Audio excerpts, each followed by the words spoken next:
तो दोस्तों, मैं सौरभ कुमार सिंह और लगातार जिस विषय की हम चर्चा कर रहे हैं और करेंगे वो विषय है सचिवालय सहायक की परीक्षा, और जिसको लेकर कोर्ट में लगातार सुनवाई हो रही है। साथियों, प्रमुख बिंदु है कि क्या कोर्ट में जो सुनवाई हो रही है, क्या उसके संदर्भ में छात्रों के मन में, अभ्यर्थियों के मन में 9 लाख अभ्यर्थी हैं और लगभग सारे अभ्यर्थी ये मानकर चल रहे हैं कि अब कुछ नहीं होने वाला है। तो सारे बिंदु की चर्चा इस वीडियो के माध्यम से करेंगे और आपको बताने का हम प्रयास करेंगे कि क्या कहीं कोई उपाय है, क्या सरकार द्वारा, आयोग द्वारा जो जांच चल रही थी, क्या उसके द्वारा जिस प्रकार की कार्रवाई हुई, और उसके बाद लगातार हम लोग प्रयास कर रहे थे कि सरकार और आयोग कुछ न कुछ अभ्यर्थियों की बात सुनेगी, क्योंकि जो प्रथम पाली की परीक्षा थी उसको रद्द किया गया।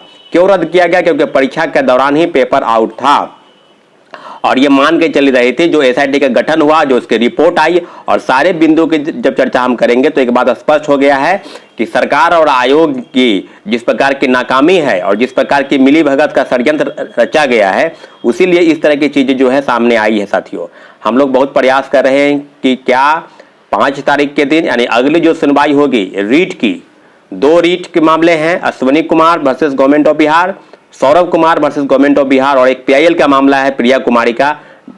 जो तीनों मामले की सुनवाई अब एक साथ हो रही है। तीनों मामले की सुनवाई जो है 5 सितंबर 2023 को निर्धारित है और ये डिविजनल बेंच चीफ जस्टिस के साहब के बेंच में ये सुनवाई होनी है। तो साथियों, अब जो चीजें हैं कि क्या सरकार और आयोग की जो बातें हैं, क्या उसने माना है कि पेपर लीक हुआ है? अगर नहीं माना है तो इस चीजों को हम पूरी तरह से एक बात सिद्ध हो जाएगी, क्योंकि हमारे लॉयर द्वारा दीनू कुमार सर और रितिका रानी मैम लगातार ये कह रहे हैं कि उन्होंने हलफनामा में, और जो 5 पेज का हलफनामा है, 109 पेज का हलफनामा है, सारे पेज पर जो चीजें हैं जो स्पष्ट रूप से लिखी गई हैं वो यही लिखी गई हैं कि जो प्रथम पाली की परीक्षा हुई, इसके बाद द्वितीय पाली की यानी बीएस कॉलेज दानापुर से एक पियून द्वारा चीजें जो है सर्कुलेट की गई। मोबाइल जो है परीक्षा समाप्त होने के पहले ही लोगों को दे दिया गया। साथियों, अब बहुत सारे लोग जो है कमेंट करते हैं कि आप वीडियो इस पर जो है सचिवालय सहायक की परीक्षा पर एक वीडियो अपलोड कीजिए। तो साथियों, अब लगभग 8-10 हियरिंग जो है पीआईएल की हुई, 8-10 हियरिंग जो है रीट की हुई। तो जब पीआईएल की सुनवाई हो रही थी तो ये कहा जा रहा था कि ये रीट का मामला है, आप रीट में क्यों नहीं आ रही हैं।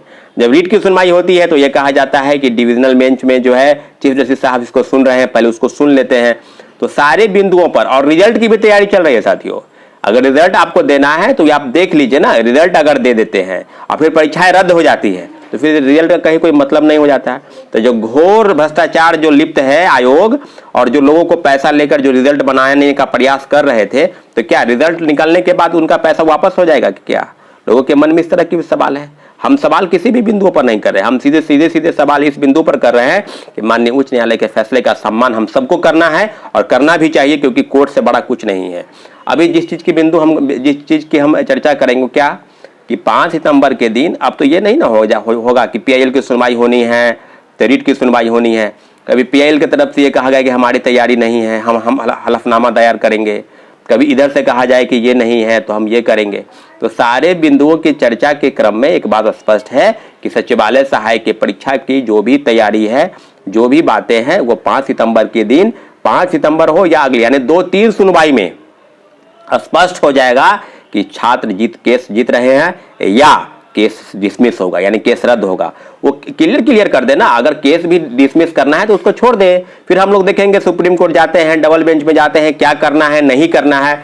छात्र अभ्यर्थियों की बैठक बुलाई जाएगी, लोगों से राय मशवरा लिया जाएगा कि क्या सचिवालय सहायक की परीक्षा की लड़ाई जो है वो खत्म हो चुकी है, क्या अभ्यर्थी अब मान चुके हैं कि सरकार और आयोग से लड़ना बिल्कुल आसान नहीं है। क्योंकि जब आपने, छात्र अभ्यर्थी तो ये नहीं कह रहे हैं, हम लोग की डिमांड तो ये नहीं है कि परीक्षा जो है हम लोग तो यही मांग कर रहे थे कि तीनों शिफ्ट की परीक्षा रद्द कीजिए और फिर से दोबारा जो है फेयर परीक्षा लीजिए। आपने कुछ नहीं किया। आपने, हम लोग की मांग डिमांड लगातार रही है कि ओएमआर शीट की कार्बन कॉपी दीजिए, क्वेश्चन बुकलेट दीजिए, आंसर की बताइए, लोगों का मार्क्स कितना आया वो बताइए, बस कुछ नहीं। सीधे आप परसेंटाइल पर रिजल्ट निकाल दिए कि इतने लोग पास है, इतने लोग फेल हैं। तो जो लोग फेल हैं उनका कितना मार्क्स आया, जो लोग पास है उनको कितना मार्क्स आया। तो सारे बिंदुओं की चर्चा हम नहीं करना चाहते। क्या अभ्यर्थियों के मन में इस तरह के सवाल नहीं है कि क्या परीक्षार्थियों को उनका हक, उनका राइट नहीं है कि उनको कितना मार्क्स आए? बीपीएससी भी इस तरह से करती है। बिहार में जितने भी आयोग हैं सचिवालय सहायक की परीक्षा के अलावा बीपीएससी ये करती है। तो सचिवालय सहायक बीएसएससी बिहार कर्मचारी चयन को क्या दिक्कत हो रहा है? वो क्या परेशानी है? किस चीज की परेशानी है उनको? हर चीज पे जो बिंदुवार लड़ाई है वो आयोग, आपने देखा होगा कि लगातार प्रोटेस्ट चल रहा था, आंदोलन हो रहे थे, और जिस बात की हम लोग प्रतीक्षा कर रहे थे आयोग के तरफ से, सरकार के तरफ से कुछ न कुछ छात्रों के हित में फैसला होगा, परंतु नहीं हो सका।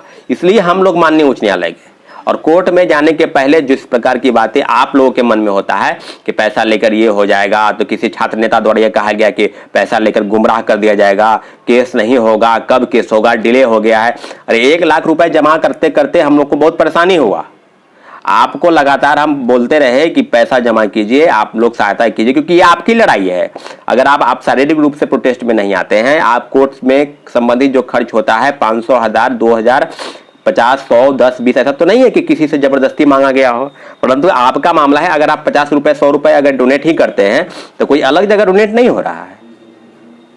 सारे बिंदुओं के आपको एक एक चीज है हर चीज का, परंतु आप मानना नहीं चाहते हैं। अश्वनी कुमार एक फाइल किए तो खुद का अपना पैसा लगाकर फाइल किए हैं, समझ सकते हैं कितना पैसा खर्चा हुआ होगा एक व्यक्ति का।